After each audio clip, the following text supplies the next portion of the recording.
pool financier. Les grandes fortunes tentent de sauver la bourse.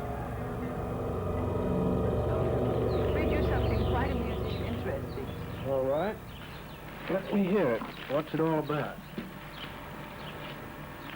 One Sunday morning, Harry Guggenheim and his wife were having breakfast with Lindbergh, and they were reading the Sunday papers, and they read about Goddard's rocketry experiments. And Harry Guggenheim said to Charles Lindbergh, do you think that there's any value here? And Lindbergh said, well, you know, there might possibly be some value from aviation safety. I'll fly up and meet this guy and see what happens. And that's a tribute to both men, that they would just pick up a newspaper article and decide to act upon it. And so Lindbergh flies up, he meets Goddard, and he's extremely indeed impressed with what Goddard has to say. Goddard seems to understand the technology of rocketry very well, the requirements of rocketry. He doesn't seem to be, in any sense of the word, just a mere enthusiast or something. And so Lindbergh decides to fly Goddard around to major technology development organizations that have experience with combustion, high-temperature materials, things of this sort. And everywhere they go, it's clear that these companies don't have any faith in rocketry and don't really understand what Goddard's about. But Lindbergh reports back to Daniel Guggenheim, who's only weeks away from his own death at that point, and says, there's a core of an idea here. This man deserves some support. And so Daniel Guggenheim makes the first of a series of grants that will eventually run into the hundreds of thousands of dollars to support Robert Goddard's work.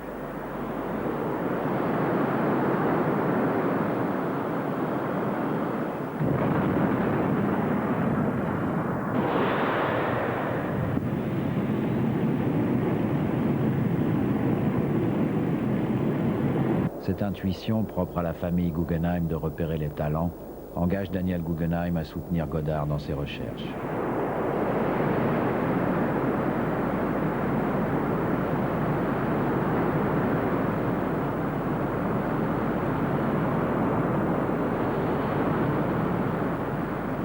Today, it is impossible anywhere in the world to develop a rocket engine or a rocket concept of any sort without infringing on one or more of the Goddard patents, which Goddard donated to the United States.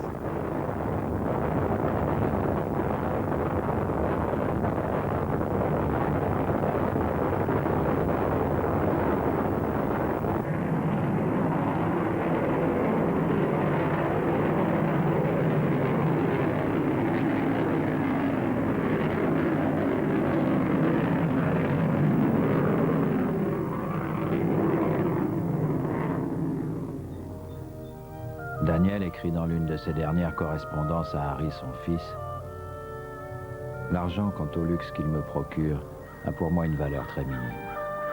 Mais l'argent représente du pouvoir, et le pouvoir est une chose dont il faut user, sans pourtant en abuser. Avec de l'argent, donc avec du pouvoir, tu peux accomplir beaucoup, et cela pour ton bien, grâce à la satisfaction que tu auras d'avoir accompli quelque chose pour ce monde. »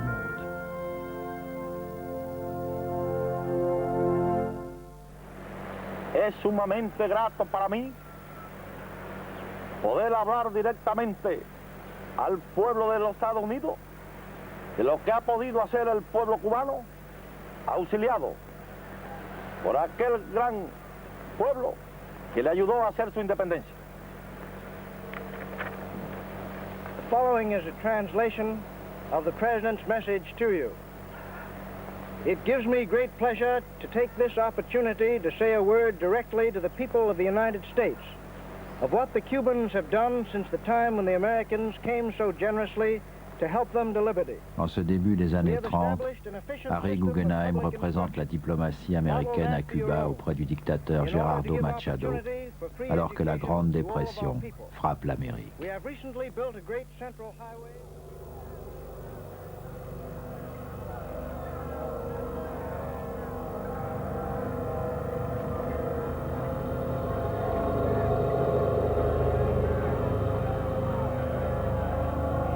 12 millions de chômeurs, le pays est au bord du gouffre quand l'Amérique porte au pouvoir le président démocrate Franklin Delano Roosevelt. Prenant des accents de guerre pour combattre la crise, Roosevelt galvanise la nation.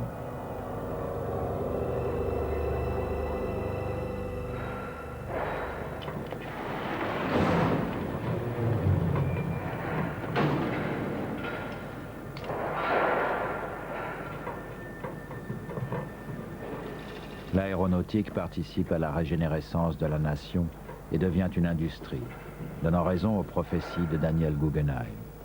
L'économie américaine retrouve peu à peu le chemin de la prospérité.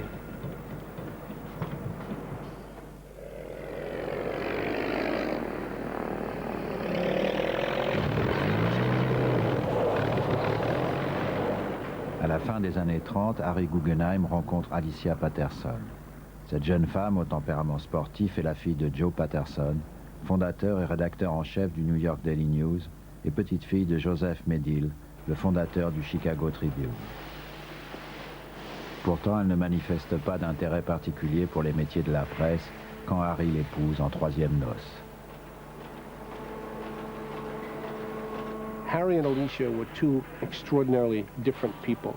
He was 16 years older than she was. He was Jewish, she was Protestant. She was fun, he was boring. She had accomplished virtually nothing in her life except run around and get kicked out of school. She had set a few flying records for women, but in terms of actual accomplishment, she had accomplished virtually nothing. Everybody who talks about Newsday likes to talk about Alicia Patterson because she was the more interesting of the two figures, but actually it was Harry Guggenheim's idea. He knew that Alicia needed some training in the newspaper business, and the best way to get that training, he felt, was for her to run a newspaper of her own. So, on their honeymoon, Harry Guggenheim and Alicia got a telegram from a friend of her father's saying that he had found a newspaper that they could buy and take over on Long Island. Alicia was very reluctant to do it. She got cold feet, as we say. She became a little bit nervous about that, but Harry pushed her and made her decide, yes, let's start this newspaper.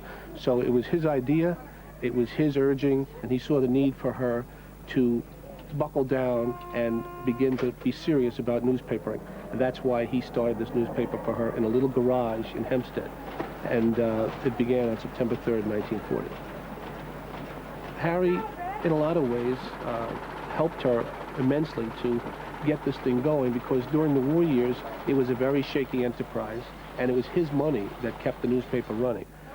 He was away a lot during World War II. He was a Navy commander, and while he was away, that's when she first began to run the newspaper herself without much interference from him. So she took advantage of his absence, essentially, during World War II to grow up a little bit and to be a responsible person.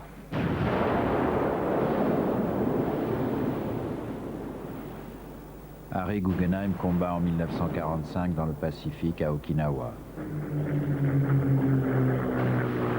Durant les années de guerre qui plongent le monde dans le désarroi, disparaissent ses oncles Murray, Simon et William.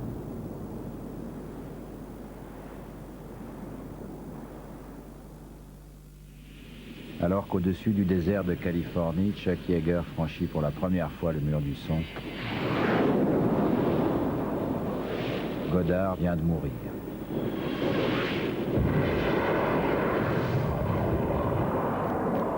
Harry, en avril 48, rend hommage aux pionniers de l'espace, soutenus depuis toujours par la fondation Daniel Guggenheim.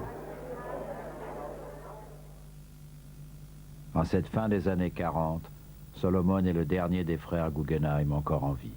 I think all the brothers felt very indebted to this country for the success that they had enjoyed, and felt it was important to pay back in some way for that experience. And in the case of my grandfather, my grandmother introduced